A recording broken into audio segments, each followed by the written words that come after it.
नमस्कार। सभी दर्शकों का इस कार्यक्रम में स्वागत है। हम आपको बता दें कि हमारा ये कार्यक्रम लाइव फ़ोन इन है। आप अपने प्रश्न पूछ सकते हैं इस कार्यक्रम के दौरान। फ़ोन नंबर्स आपको बता देते हैं। हमारे फ़ोन नंबर्स हैं 2800 177 और 2800 178। और जो लोग बाहर से फ़ोन कर रहे हैं या मोबाइल से फ़ोन कर रहे हैं, वो शिमला का एसटीडी कोड 0177 लगा लें। इससे पहले कि हम बातचीत शुरू करें आज के विषय पर, आपका हम परिचय करवा देते हैं। जो मेहमान हमारे स्टूडियो में आए हैं, हमारे स्टूडियो में आज आए हैं डॉक्टर विनोद, जो हेड हैं centre for tattoo research station Kufri के, और साथ में हैं डॉक्टर जगदेव। आप centre for tattoo research institute Shimla में साइंटिस्ट हैं। आपका बहुत बहुत स्वागत है दोनों का। डॉक्टर विनोद, जैसे कि हिमाचल के जो निचले इलाके हैं, पहाड़ी इलाके हैं, उनमें आजकल प्लांटिंग का मौसम है। कई जगह शायद हो चुकी हो और हो रही है। तो आप बता दीजिए कि हिमाचल में कौन कौन से इलाके हैं जहाँ आजकल प्लांटिंग हो रही है। ये जो निचले मैदानी क्षेत्र हैं हिमाचल के, जी जिनकी समुद्र तल से ऊंचाई 400 से 1000 मीटर तक है, जी हाँ। और इसमें जो है हिमाचल के जैसे ऊना, हमीरपुर, बिलासपुर और पांवटा वैली जो है सिरमौर डिस्ट्रिक्ट की, वो आती हैं।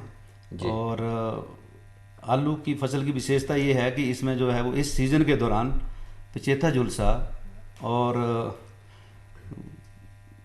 का प्रकोप नहीं है। मेनली जैसे पचेता झुलसा का प्रकोप नहीं होता मतलब इसमें, जी हाँ। लेकिन फसल की आरंभिक अवस्था में वाइट फ्लाई, सफ़ेद मक्खी जी हाँ। और लीफ होपर का प्रकोप है, और उसका जो है वो कंट्रोल करना ज़रूरी है। जी सर। और इस इलाके में मुख्यतः जो है वो हम जैसे कुफरी ज्योति, कुफरी चंद्रमुखी, कुफरी पुखराज, हाल ही में निजात की हुई कुफरी ख्याति जी हाँ। और कुफरी सूर्य आदि किस्में जो है हम जो है वो सफलतापूर्वक लगा सकते हैं। जी डॉक्टर। डॉक्टर जी देव, जैसे अब प्लांटिंग की बात कर रहे हैं तो मतलब खेत की तैयारी कैसे करनी चाहिए। इसके लिए मैं बता दूं कि खेत का चुनाव जो है वो बहुत सही तरीके से होना चाहिए। जी सही तरीके का मतलब है कि जिस खेत में पिछले साल जी आलू लगा था, उस खेत में इस साल आलू नहीं लगाना चाहिए। इसके कारण है कि पिछले साल अगर कुछ आलू में कुछ बीमारी थी, वो ताकि इस साल में वो फिर अभी आलू में ना लगे। जी तो खेत की अच्छे से जुताई कर लें। खेत का चुनाव हो गया, उसके बाद खेत की अच्छी से जुताई कर लें और उसमें प्रति बीघा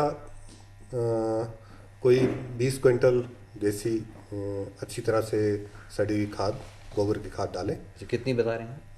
एक बीघा में कोई 20 क्विंटल। अच्छा जी। हाँ जी। तो देसी खाद डालने का बहुत फ़ायदे हैं। एक तो जो, क्योंकि हमारा आलू जो है ज़्यादातर हल्की मिट्टी में हम उगाते हैं, जी हाँ। तो उससे मिट्टी का जो स्ट्रक्चर है वो अच्छा हो जाता है, उसका पानी सोखने का क्षमता बढ़ जाता है। अच्छा अच्छा। और साथ में बहुत सारे अनद्रव्य होते हैं उसमें। जी हाँ। एक संपूर्ण भोजन है पेड़ पौधों के लिए। सभी उसमें जो न्यूट्रिएंट है इसमें से सभी मिल जाते हैं जी हाँ। और खेत में जीवाणु बढ़ते हैं। जी तो इन जी सब का बहुत फ़ायदा है, तो इसलिए खाद डालें।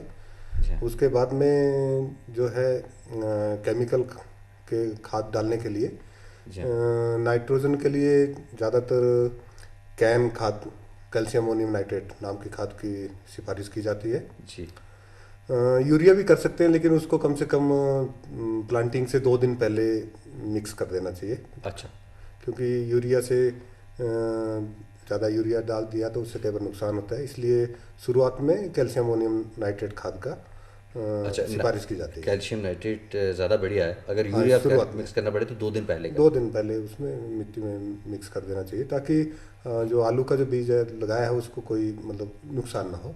जी डॉक्टर। फिर सिंगल सुपर फास्फेट है, वो एक बीघे में एवरेज 50 किलो अच्छा।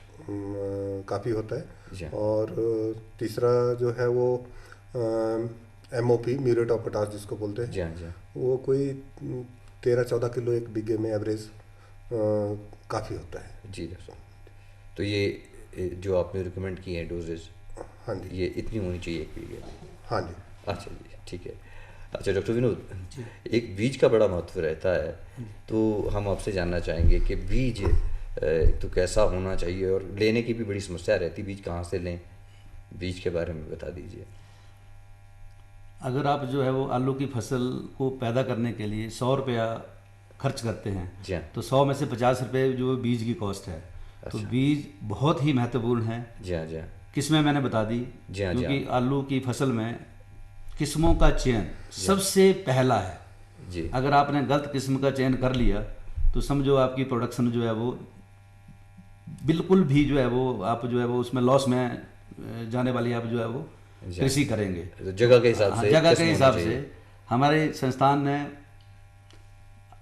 हर सीजन के लिए, हर रीजन के लिए जो है वो वैरायटीज बनाई हैं। जी तो उपयुक्त किस्म और फिर जो है वो एक स्वस्थ और निरोग विषाणु रहित बीज जी का लेना बहुत जरूरी है। जी। और हमेशा बीज जो है वो सरकारी संस्था या किसी प्रमाणीकृत जो संस्था है उसी से लें। जी हाँ, ऐसे बाजार में, खुले बाजार में कभी भी जो है वो बीज जी आप ना खरीदें। जी हाँ, जी हाँ, कोशिश यही रहनी चाहिए कि आप सरकारी संस्था से लें। जी हाँ, जो प्रगतिशील किसान हैं वो अपना भी बीज जो है वो लगा सकते हैं, जी जो अपना रखा हुआ बीज जो है उसको भी लगा सकते हैं। लेकिन इस चीज़ का ध्यान जरूर रखें जी। कि हर 3-4 साल बाद जो है वो अपना बीज बदल लें। अच्छा अच्छा, उसका जो बेसिक बीज है वो कहीं से भी सरकारी संस्था से ले लो। थोड़ी मात्रा में जो है वो हम अपने जो केंद्र है कुफरी में, जी। उसमें भी बीज जो है किसानों को देते हैं। जी। ज़्यादा तो नहीं दे पाते, लेकिन कोशिश रहती है हमारी। जी। जो आपने कहा 3-4 साल के बाद बदल लें, हाँ जी, तो उसका जो विगर है वो कम हो जाता है उसके बाद। हाँ, पीढ़ी दर पीढ़ी एक ही बीज को आप बार बार लगाएंगे जी जी तो वायरस अकमुलेट होते रहते हैं उसमें। जी जी वायरस अकमुलेशन से जो है वो ईल्ड है वो साल दर साल जो है वो कम होती है। तो अगर 3-4 साल बाद अगर आप बीज बदल लें, आपका जो बेसिक स्टॉक है वो ठीक है, और 3-4 साल के बाद अगर बदल लें तो आपकी जो उत्पादन है वो उतना कम नहीं होगा। जी जी। हाँ, कुफरी की भी बात कर रहे थे। हाँ, नहीं, कुफरी में जो है वो हम कोशिश करते हैं कि किसानों को भी थोड़ा बहुत बीज जो है, वैसे तो हमारा जो बीज की जितनी सप्लाई है जी वो सब गवर्नमेंट डिपार्टमेंट को ही है। जी। लेकिन हमारी कोशिश रहती है, क्योंकि अब हिमाचल में संस्थान है तो कम से कम हिमाचल के किसानों के प्रति हमारा थोड़ा बहुत जो है वो प्यार रहता है, तो कोशिश करते हैं हम कि थोड़ा बहुत बीज उनको दें। अच्छा डॉक्टर साहब, बीज का जैसे आकार की बात करते हैं तो कितना उपयुक्त रहता है? बीज जो है वो अगर आपका जो है वो 30-40 ग्राम का हो जी तो उपयुक्त है। इससे छोटा भी जो है वो बीज ठीक नहीं रहता है, क्योंकि अगर वो कहीं सूखा वगैरह पड़ गया तो वो उगेगा ही नहीं। अच्छा अच्छा, बहुत छोटा भी ठीक नहीं। और बड़ा जो है वो, क्योंकि बीज का आकार का महत्व बहुत ज़्यादा है। जी जी हाँ, क्योंकि हमारी जो पूरी जो है वो आपकी आगे जो पूरी एग्रोनॉमी है, जी हाँ भाई, प्लांट टू प्लांट डिस्टेंस कितना रहना चाहिए, वो सारा बीज के आकार पे निर्भर है। अच्छा अच्छा। डॉक्टर साहब, एक जो बड़े आलू की बात की, बड़ा बीज हो अगर काट के भी लगाते हैं कुछ लोग, वो कितना ठीक रहता है? जहाँ तक संभव हो बीज को जो है वो काटना नहीं चाहिए। अच्छा। क्योंकि बीज को काटेंगे आप तो कहीं ज़्यादा बारिश हो गई तो सड़ने के चांसेस रहते हैं। अच्छा। फिर बीज को काट के आप ना उसको जख्मी कर रहे हैं, उसमें आप जितने मतलब आपका जो ज़मीन भी है, मिट्टी है, उसमें कई जो है वो आपके जो है वो कीटाणु हैं। जी जी ठीक है, तो आप काटेंगे तो उनको एंट्री पॉइंट मिल जाता है। ठीक है, तो कोशिश करिए कि आप बीज को ना काटें। और कई जो मृदा और कंद जनित रोग हैं तो कटे हुए बीज में उनका प्रकोप ज़्यादा रहता है। जी। फिर भी जी अगर कई बार ये होता है किसान बोलते हैं कि हमारा बीज ज़्यादा लगता है, हालांकि जो बड़े साइज़ का जो आलू है उसकी आप दूरी बढ़ा दें आप तो आपके उत्पादन पे फर्क नहीं पड़ेगा। फ़ायदा ही है अगर आप पूरे ट्यूबर से अगर फसल लेंगे तो। जी जी लेकिन फिर भी कई किसान नहीं मानते हैं, जो काटना ही जाते हैं। जी हाँ। तो एक तो जो है वो जिस दराती या छुरी से काट रहे हैं तो उसको स्टराइज करें, जैसे डॉक्टर करता है ना। जी जी जी हाँ, डॉक्टर करता है अपने या जो तो उसको बार बार गर्म कर लें। गर्म तो क्या है, वो कोई एक सिंपल अल्कोहल से भी जो है ना, जी हाँ। वो जिस छुरी से आप काट रहे हैं उसको बीच में करते रहो उसमें। अच्छा अच्छा। जी तो जी उससे भी कर सकते जी। हैं। और दूसरा यह कि एक बार आपने जब बीज काट दिया तो उसको मैंकोजब से जो है 2 ग्राम 1 लीटर में, अच्छा जी तो मैंकोजब के पेस्ट से जो है वो उसको ट्रीट करें, जी। अच्छी तरह सुखाएं। और कोशिश करें कि आप जो है वो 48 घंटे पहले काट लें। अच्छा अच्छा अच्छा अच्छा। अगर आपने जिस दिन आपने जो है वो फसल बोनी है अपनी, जी। उससे जो है वो आप 48 घंटे पहले काटेंगे जी। तो उसमें एक ना पपड़ी सी जम जाती है जो छिलके का काम करती है। जी, हम उसको सुपराइजेशन बोलते हैं। जी जी तो सुपराइज ट्यूबर जो है वो ऑलमोस्ट जो है वो उसको जो सतह पे पपड़ी जो है वो छिलके का काम करती है। जी, तो जी, उससे जो है वो जो हार्मफुल इफेक्ट हैं आपके काटने के वो कम हो जाएंगे। अच्छा डॉक्टर साहब, एक बात और, जैसे एक अंकुरन का भी कहते हैं कि अंकुरित होना चाहिए, कैसा होना चाहिए? तो बीज जो है वो पूरी तरह अंकुरित बीज जो है जी। वो ही लगाना है। अच्छा। हाँ, पूरी तरह। अगर जो है किसान भाई ऐसा ना करें जी। कि कहीं से बीज खरीदा जी। और सीधा उसकी जो बोरियां हैं वो खेतों में जाके खोले। अच्छा अच्छा। हाँ, तो ऐसा बिल्कुल नहीं करना है। जी। तो जैसे ही बीज मतलब वो खरीदते हैं तो जी। कम से कम उसको 20-25 दिन पहले पूरी तरह उसकी इंस्पेक्शन करें। अच्छा। ठीक है जी। और कोशिश करें कि किसी खुले कमरे में, हवादार कमरे में उसको फैलाएं। जी हाँ। फैलाने का ये रहेगा कि उसमें जो भी आपका कटा फटा है जी हाँ। उसको निकाल दें।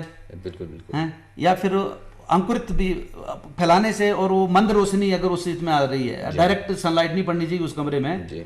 अगर वो धुंधली रोशनी है तो उसमें अगर वो प्रॉपर पूरी तरह अंकुरित बीज नहीं है तो अच्छे अंकुर, हरे मोटे जो अंकुर हैं वो उसमें आ जाएंगे।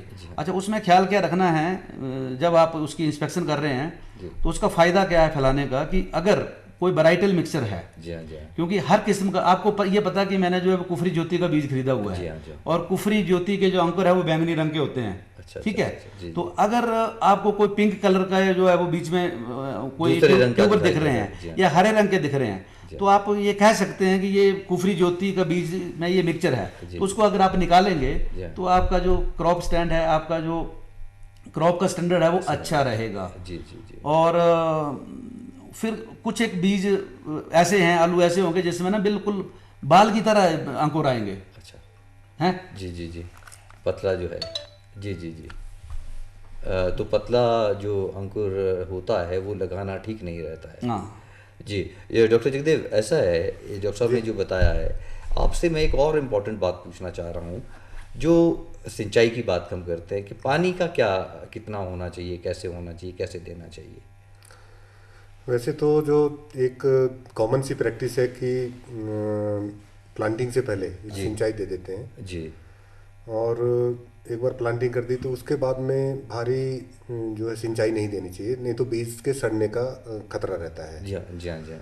तो एक बार एक सिंचाई दे दी तो ज़्यादातर मिट्टियाँ क्योंकि हल्की हैं, बहुत भारी मिट्टियाँ नहीं हैं, जी हाँ जी हाँ। तो उनमें एवरेज 7 से 10 दिन के अंतराल पर एक सिंचाई की जरूरत पड़ती है। जी जी जी। बीच में बारिश हो गई तो बात अलग है। जी हाँ, अदरवाइज तो इस तरह से क्षेत्र के हिसाब से 6 से 8 बार सीजन में कम से कम सिंचाई की जरूरत पड़ती है। जी डॉक्टर साहब। और इसके लिए यही ध्यान रखना चाहिए कि हल्की और बार बार सिंचाई की जाए, नहीं तो बहुत सारी बीमारियां बढ़ने का खतरा रहता है। जी हाँ। और पानी भी ज़्यादा वेस्ट हो जाता है एक बार ज़्यादा देंगे तो, क्योंकि ज़मीन की एक क्षमता है, मिट्टी की क्षमता है, उससे ज़्यादा वो सोख नहीं सकती। यानी पानी चाहिए भी और बहुत ज़्यादा भी नहीं चाहिए। हाँ, जिसको लाइट एंड फ्रीक्वेंट इरिगेशन बोलते हैं, हल्की और थोड़ा बार बार दिया जाए। जी जी। तो उससे पौधे की जड़ों को सांस लेने में तकलीफ नहीं होती है। अच्छा, अच्छा। उसका विकास अच्छा होता है। जी हाँ जी हाँ। और जो हमने खाद वगैरह डाला हुआ है जी हाँ। वो भी बहकर नहीं जाता है, नहीं तो ज़्यादा पानी से दिया तो एक बार वो उसका खाद वगैरह का भी बह करके लॉस हो जाता है। हाँ जी। अच्छा डॉक्टर साहब, एक बात और, ये जैसे कम सिंचाई की आपने बात की का नमी रहे उतना ठीक है, लेकिन ड्रिप इरिगेशन का भी बहुत प्रचलन सुनते हैं आजकल, कैसे कितना ठीक रहता है, करना चाहिए या कि ये किया जाता है? डेफिनेटली ये बहुत ही अच्छी सिंचाई की पद्धत है जी। और वैसे बहुत पुरानी है, लेकिन हमारे देश के अलग अलग भागों में अलग अलग टाइम पर इसका थोड़ा सा अभी पॉपुलर हो रहा है। जी हाँ। तो खास करके जहाँ पानी कम है जिस क्षेत्र में, उसके लिए बहुत ही उत्तम साधन है सिंचाई का। और इसमें एवरेज 50% कम पानी लगता है। जी जी जी। तो 50% कम पानी लगा तो यानी आधा ही पानी इस्तेमाल, आधे पानी की बचत की जा सकती है। हाँ, आप 1 एकड़ के बदले में 2 एकड़ में आलू लगा सकते हैं अगर कोई भी फसल, मतलब वो फर्क पड़ गया। जी। इसके और भी दूसरे फायदे हैं कि आप लगभग हम एक तरह से डेली बेस के हिसाब से इसको पानी दे रहे हैं। जी हाँ। तो हम पानी के ऊपर अपना कंट्रोल रख सकते हैं। जी हाँ जी हाँ। जो फ्लड इरिगेशन का है उसमें एक बार पानी दे दिया तो ज़्यादा चला गया, जी हाँ जी तो फिर ऊपर से बारिश हो गई, कई बार खेत में ज़्यादा पानी हो जाता है। जी इसमें क्या है कि हम लगभग एक दिन के या एक दिन छोड़ के दे रहे जी हैं, हाँ। तो ज़्यादा पानी खेत में होता नहीं है। जी तो जो ज़्यादा पानी होने से जो नुकसान होते हैं फिर वो नहीं होते हैं और फसल को फ़ायदा मिलता जी। है। साथ ही इसके हम खाद में इसमें मिक्स करके डाल सकते हैं, अच्छा तो वो भी सबको पौधों अच्छा, को बड़े अच्छे तरीके से मिलती है, अच्छा क्योंकि पानी के द्वारा ही तो सब कुछ चलना है। जी जी तो जी खाद भी उनको बहुत अच्छे तरह से, और खाद का भी बचत होता है। जी डॉक्टर साहब। और भी फायदा है कि खरपतवार भी फिर कम आते हैं, क्योंकि अच्छा पानी थोड़े एरिया में फैलता है, काफ़ी फायदे हैं। तो जितने एरिया में फैलता है अगर खरपतवार उगेंगे भी सिर्फ उतने से एरिया में होते हैं, जी। बाकी एरिया में नहीं होते हैं। तो जी। ये इसके बहुत फायदे हैं, और इसके लिए गवर्नमेंट बहुत सारे प्रोत्साहन दे रही है, जी सब्सिडी भी मिलती है अलग अच्छा, अलग। मैं वही पूछने रहा था कि खर्चा बहुत तो नहीं पड़ता है इसका। नहीं, खर्चा तो है, लेकिन जो लाभ हैं उन सबको जब देखते हुए रखते हैं तो अंत में लाभ ही है इसका। लाभ है जी। हाँ अच्छा, लगाना मतलब लगाना बेहतर रहेगा, ये बेहतर है। और गवर्नमेंट की तरफ से जैसे आप बता रहे हैं काफ़ी सब्सिडी हाँ है। जी। कई क्षेत्रों में ऐसा भी रहता है कि थोड़ा पानी खराब रहता है, अच्छा तो खराब पानी के लिए भी एक बहुत उत्तम साधन है सिंचाई का, जी क्योंकि जितना कम पानी देंगे तो पानी में जो क्षार है जी हाँ वो जी भी कम जाएंगे खेत में, जी हाँ जी हाँ जी हाँ तो हाँ उस तरह से भी उसका फायदा मिलता है। जी डॉक्टर साहब। अच्छा डॉक्टर विनोद, हम थोड़ी सी बात वो जो अंकुर की कर रहे थे, जो पतला अंकुर था उस बारे में बता रहे थे कि बिल्कुल पतला नहीं लगाना चाहिए। नहीं, जो पतला अंकुर है वो एक ये होता है, उसका काजुअल ऑर्गेनिज्म है, माइकोप्लाज्मिक डिजीज होती है उसमें। जी हाँ, तो उसको नहीं लगाना चाहिए, जी हाँ और उसे वो मतलब उगेगा नहीं। अगर आपने लगा भी दिया जी हाँ जी तो अननेसेसरी जो है वो खेत में वो एक जगह ऑक्यूपाई करेगा, जी हाँ बाद में जो है वो उसमें पौधा तो उगना नहीं जी। है, वो गैप रहेगा तो जो है वो उसमें जो है वो घास ज़्यादा होगी। बिल्कुल बिल्कुल हाँ, जी। तो उसको अवॉइड करना चाहिए। वो जो गैपी जर्मिनेशन होगी, मतलब वो उगेगा नहीं वो। जी हाँ जी हाँ, तो तो जो उसको नहीं- स्वस्थ अंकुर हैं स्वस्थ वो अंकुर लगाए है जाएं। वही लगाया जाए। जी। और जब जो अंकुरित जब बात चली थी, जब वो खेत में ले जाना है तो सावधानी से टोकरियों में, अच्छा हाँ, बड़े केयरफुली जो है वो खेतों तक जो उनको ले जाना है, जी हाँ जी आलुओं को। और अंकुर टूटना नहीं चाहिए। अगर एक बार अंकुर टूट गया तो समझ लो कि आपकी जो क्रॉप जी है हाँ। वो कम से कम को 20-25 दिन और लेट हो गए। जी हाँ जी हाँ हाँ, क्योंकि उसमें दोबारा अंकुर आएंगे। जी हाँ। पौधा तो तभी निकलेगा जब उसमें अंकुर होगा। तो अगर आप अंकुर आपने तोड़ दिया, जैसे अंकुरों पे बात चली थी, कई बार जब आप इंस्पेक्शन करते हैं जी हाँ तो कई आलू ऐसे होते हैं उसमें जो सिर्फ एक ही अंकुर होगा, जी हाँ एक ही अंकुर होगा, और सारा का सारा न्यूट्रिशन वो एक ही अंकुर ले रहा है, हाँ और एक अंकुर से फिर वो एक ही टहनी निकलेगी, जी और ऑन एन एवरेज एक टहनी से फिर 3 आलू होते हैं, जी, तो आपकी प्रोडक्शन कम हो जाएगी। जी तो अगर आपने इंस्पेक्शन की है, अच्छी तरह से निरीक्षण किया है, और ये काम आप जो 20 की दिन पहले कर लें, तो अगर कोई ऐसा अंकुर है तो उसको कृपया तोड़ दें। जी अगर तोड़ेंगे तो फिर साइड से ना वो और अंकुर निकलेंगे, जी हाँ जी स्वस्थ अंकुर और साइड से निकलेंगे, जी हाँ वो 5-6 अंकुर जो है वो होने चाहिए। जी अच्छा, जी जी जी बताइए बताइए। जैसे वो आलू के काटने की बात हो रही थी, जी तो अगर काट के ही लगाना है, हाँ बता दिया था मैंने हाँ ना, बता लेकिन जब काट के लगाना है तो इस चीज़ का तो ख्याल रखें कम से कम कि हर जो आपका जो आलू का टुकड़ा, जो बीज का टुकड़ा होगा, उसमें 2 या 3 अंकुर का होना जरूरी है। मतलब आंखें उसमें 2-3 जरूरी हाँ हैं। हाँ, 2-3 आंखें जरूरी हैं। जी हाँ। और इसका मैंने रीजन बता दिया आपको कि एक अंकुर से एक टहनी बनेगी, और एक टहनी से ऑन एन एवरेज 3 आलू। अच्छा अच्छा हाँ, अच्छा तो अगर आप 3 अंकुर वाला आलू लगाएंगे तो ये मान के चलो कि आपका जो है वो एक आलू से 9-10 आलू बनेंगे। जी हाँ जी हाँ। हम अपने दर्शकों को एक बार फिर बता दें कि हमारा ये लाइव फ़ोन इन प्रोग्राम है। जो लोग ये हमारा कार्यक्रम देख रहे हैं, यदि आपकी प्लांटिंग से संबंधित, आलू की प्लांटिंग से संबंधित कोई समस्या है तो अभी आप पूछ सकते हैं। डॉक्टर साहब, एक बात और मैं आपसे पूछना चाहता हूँ। जो खरपतवार की बात डॉक्टर साहब ने भी की कि ड्रिप इरिगेशन से काफ़ी कम हो जाता है, लेकिन खरपतवार का कंट्रोल हम कैसे करें, वीट का कंट्रोल कैसे करें? अगर आप जो है वो खाने वाले आलू की फसल ले रहे हैं जी तो ठीक है, आप जो है वो आप मैनुअली भी जो बीडिंग कर सकते हैं। जी हाँ लेकिन अगर कहीं आप जो है वो बीज आलू का उत्पादन कर रहे जी हैं हाँ। तो उसमें हर संभव आप कोशिश करो कि आपको केमिकल बीड कंट्रोल करना है। उसमें जो आपका जो आदमी की इंटरफेरेंस क्रॉप में कम से कम होनी चाहिए। जी हाँ जी हाँ। तो इसके लिए जो है वो अलग अलग तरह के जो है वो खरपतवार नाशक हैं। जी हाँ एक तरह के खरपतवार नाशक ऐसे होता है कि आलू की बिजाई से पहले उनको आप डाल सकते हैं जी जी कि आलू बीजने से पहले ही जो है जी जी खेत तैयार करो और बिजाई से पहले उनको लगा दो। जी हाँ, तो उसमें मुख्यतः जो है जैसे पेंडीमेथिलीन करके एक केमिकल है जी हाँ और जिसकी मात्रा जो है वो 40 ग्राम जी हाँ 40 ग्राम जो है वो 1 बीघे में, और उसमें 70-80 लीटर पानी में इसको ये करें। जी जी ये तो हो गई आलू की लगाने बिजाई से पहले। और बाद में हाँ, अगर आलू की बिजाई और खरपतवार के उगने से पहले आलू बीज दिया जी हाँ लेकिन ना आलू उगा ना खरपतवार हो जी। गए, तो उसके लिए जो है वो एक मिटोविजन करके जो है वो जी केमिकल है और इसकी जो डोज है जी। वो 70 ग्राम जी हाँ 1 लीटर में, 70 ग्राम 1 बीघे में, 70 ग्राम 1 बीघा में। एक बीघे में। जी, और लगभग जो 70-80 लीटर पानी में जो है वो घोल बनाए और छिड़काव करें। जी डॉक्टर साहब, डॉक्टर विनोद और डॉक्टर जगदेव, आपने बहुत महत्वपूर्ण जानकारी आज हमारे दर्शकों को दी, इसके लिए हम आपका बहुत बहुत धन्यवाद करते हैं। और दर्शकों, अगले कार्यक्रम में एक नए विषय के साथ आपसे फिर मिलेंगे, तब तक के लिए धन्यवाद, नमस्कार।